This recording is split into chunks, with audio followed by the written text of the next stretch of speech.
Il faut respecter ce que la nature nous donne et surtout respecter ceux qui élèvent, ceux qui sèment, ceux qui récoltent et ceux qui cultivent, car les bons produits sont toujours le fruit d'une histoire d'amour entre la nature et les hommes. En quoi est-ce que cette philosophie façonne-t-elle votre cuisine ? Tous mes grands-parents, oncles, tantes, toute ma famille était éleveur et j'ai gardé cet esprit que ce que l'on mangeait de bon, c'est ce que l'on faisait.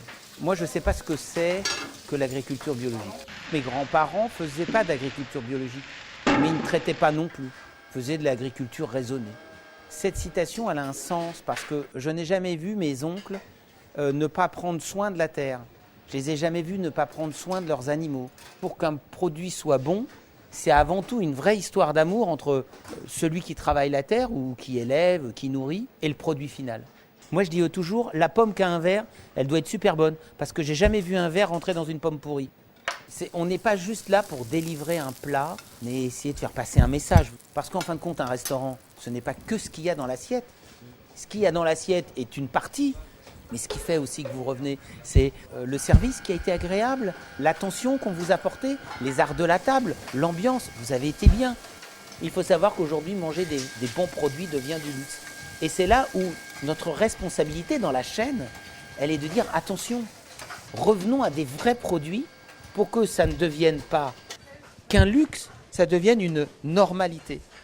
Ce dont vous parlez aujourd'hui, c'est plutôt exceptionnel. Ce sont les chefs qui s'occupent, qui sont plus visibles médiatiquement, qui ont ce rôle de pédagogie. Oui, aujourd'hui oui, il faut que tout le monde s'y mette, parce que c'est notre patrimoine, voilà, parce que nous sommes un pays rural. C'est le regard du monde étranger, de l'étranger hors frontière sur la France. La France, c'est quoi ? Ce sont les bocages, ce sont les fromages, c'est la charcuterie. On a tous un rôle, tous les jours. C'est pas parce qu'on est dans un rooftop au 6e étage d'un immeuble haussmannien du Georges V qu'on ne peut pas manger une blanquette. Hein.